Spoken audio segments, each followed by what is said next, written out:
I'm talking rainbows, I'm talking puppies. It's gonna get a little weird, gonna get a little wild. I ain't from around here, I'm from another dimension. Alright guys, so this is a late review. I'm sorry, I've been super busy. So anyway, Star vs. the Forces of Evil came back last night, episode 6. Mary Berry, I think, and Pixtopia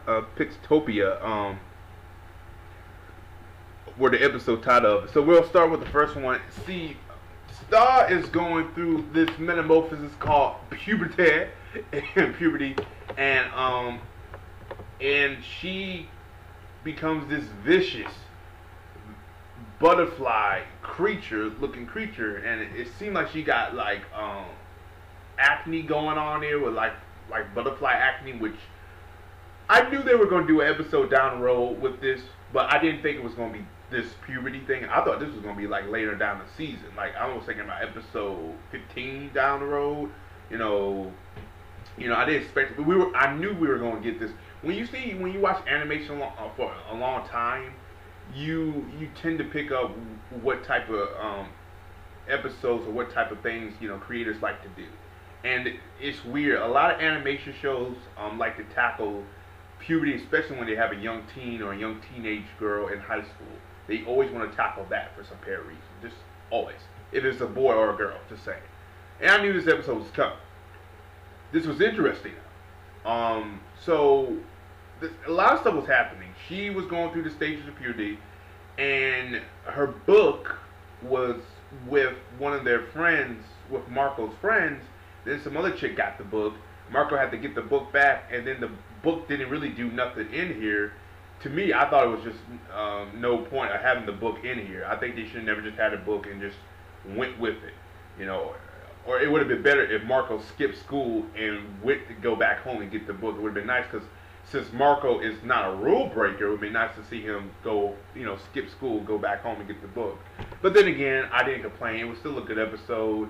It was nice seeing Star to a killer butterfly. She was just like killer, and she started wrapping him in this butterfly type of goo. I don't know what she was about to do with him. They never explored that, really, to be honest with you. So yeah, it was pretty good. It was a good little episode. That was part 1 of episode 6.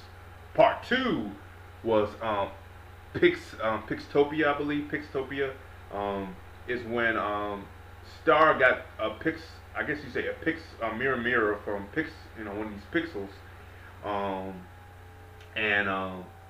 Marco and his friends overused the mirror, so they had to go to Pixtopia and pay the bill. Well, shit hits the fan, and instead of them paying bills, for them to pay off the bill, they had to work in the Pixtopia mine field for, I don't know, I'm going to say a decade or something, and to pay that off.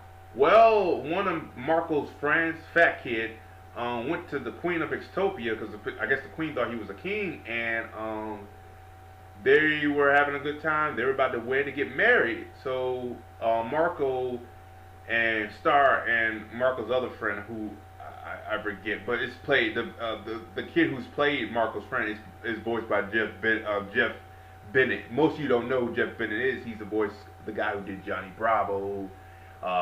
He's done, this guy's done so much.